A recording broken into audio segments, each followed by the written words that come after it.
Want to know how to make ambient drum and bass tracks like this? I'll show you step by step. Watch till the end to find out. I'm using a Rompler called Triton Extreme for my pad, but you can also use something like Vital or Neil's K1V. Once you find your preset, turn it into a one-shot by creating a long note at middle C. Then bounce it to audio with Ctrl-Alt-C.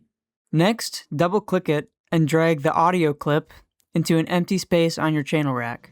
Now, when we make chords, instead of playing the audio through the VST, each note is a sample that's getting sped up or slowed down to create the proper pitch. When making chords, try to keep things simple with basic triads, then adding extended harmony with extra notes that aren't in the chord.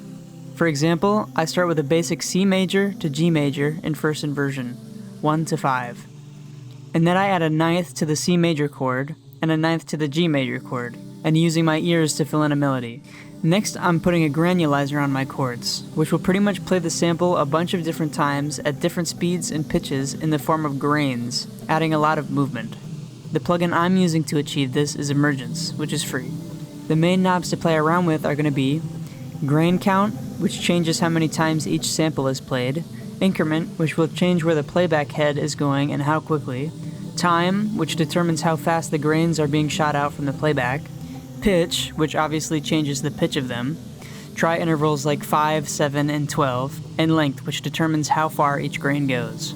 Then I'm moving everything down a half step, or one note, by selecting them with Ctrl-A and using my down arrow key while holding Shift. This changes the key I'm working in, which gives the chords and melody a different feeling. Next, I'm going to be adding slide notes to make extra melody. To activate slide notes, click the little triangle in the top left of the piano roll. Then you can add a note, which will change all the other notes of that color to the pitch you placed it on. The shorter the note, the faster the slide. To switch colors, you can click the empty space next to the triangle. Another very important part of ambient drum and bass is the reverb. I'm using a spring reverb due to its popularity in this genre. The plugin I'm using is called Springs by AudioThing, but a free plugin like Tens JR will work just fine. Next, I'm making a melody in Purity, another Rompler. I love Purity, but you can also go with something like Neil's K1V or Orbits. Both of these are free alternatives. Also, here's a friendly reminder that a lot of VSTs are not compatible with piano roll colors. So if you ever run into the issue I'm currently running into, where the plugin is not playing any sound but nothing is muted, try changing the color to default.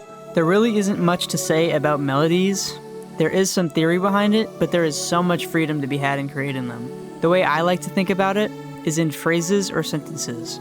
For example, in this melody, I have a question in the first half and an answer in the second. Make sure you are thinking musically while placing notes and not just drawing. One way to get out of that habit is to hum a melody and then try to create it on the piano roll.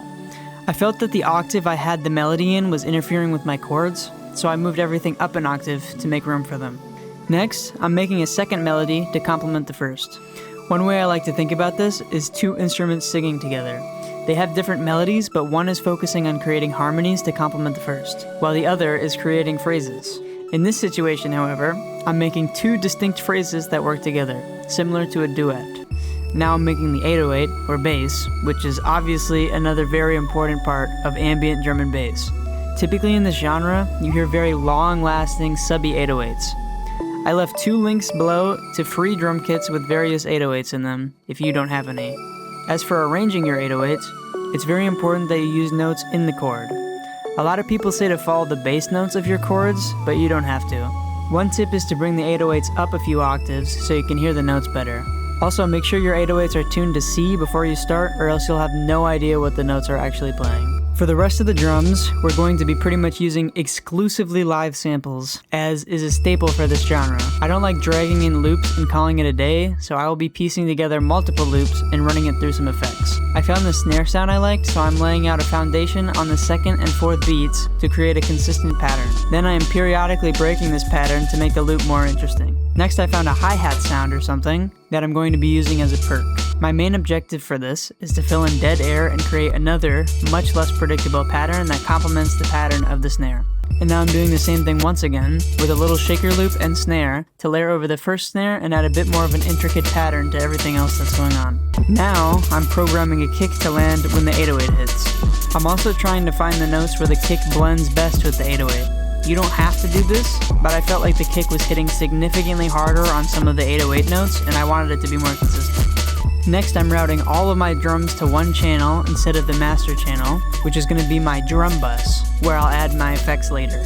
I am notably not putting my 808 in this because I do not want it to go through these effects. Now I'm adding a full drum loop to tie everything together. However, I'm going to chop it up and make it my own, and then consolidate it to make it easier to copy and paste. For effects, I'm first adding a Bitcrusher by Kilohertz to give it a bit more of a digital feel. However, I think I turned it off later because it was a bit too intensive with the other stuff I added. Next, I'm adding Kilohertz Phaser, which creates two signals of a sound and then slightly misaligns them, which creates a sweeping or undulating sound. The spread knob creates more of a difference between your left and right ear, causing it to sound wider and like it's moving. Depth just increases or decreases this effect. Now, here's some secret sauce. I like using this plugin called Digitais, which has a really nice glitch function to add a light stutter to my breaks. You can achieve a similar effect for free with something like Dblue Glitch. It just takes a little bit more effort. You could also try using something like Fracture by Glitch Machines, which is also free. I'm adding another snare to beef up the strong beats, and I'm routing this one completely into the drum bus, and then sending a little bit of the unmixed signal to the master to make it stand out a little bit more. Next, I added an Abbey Road saturator and flipped through the presets till I found one I liked. I did this mainly to add warmth/harmonics, but it also helps glue the track together since you're throwing everything through an effect which makes it sound more uniform. Now I'm A/B testing each plugin in the chain to make sure I still like them. If not, I will turn down the mix knob or remove them entirely. I'm adding another melody so that I can add it later into the song so it doesn't get boring. I'm using Purity again because I think the sounds it has are very retro and fit the vibe. But once again, you can also use something like Neil's K1V to achieve something similar for free. For arrangement, I'm just making a gradual build-up, introducing new elements after about every 16 bars. Next, I'm creating an underwater effect by taking an EQ and automating a filter to take out all the high frequencies. This makes the track feel a lot more alive as parts are gradually changing. It also works as a really nice build-up to reintroduce older sections. Since this track has a lot of build-up, I wanted to have a proper outro, so I'm changing the chord progression around and will remove most of the other elements to bring it to the forefront. While making this section, I thought the drums just cutting out was way too jarring, so I bounced out the audio to a new channel and put a lot of delay and reverb to it. Then, I played it over the original drums to give it more of a transition. Finally, I'm giving the drums an EQ sweep, the way I did previously, to introduce them a little softer. I want this to be a gradual build, not a sudden drop. Another thing I like doing is not having the effect finish directly after 4 bars. This makes it sound a lot more flawed and human. I noticed Aphex Twin used to do this a lot in his older tracks, and I thought it was cool. And that's it. If this video helped you at all, I'd appreciate if you liked it and subscribed. I'm going to post more of these tutorial style videos, so let me know if you want to learn anything in the comments.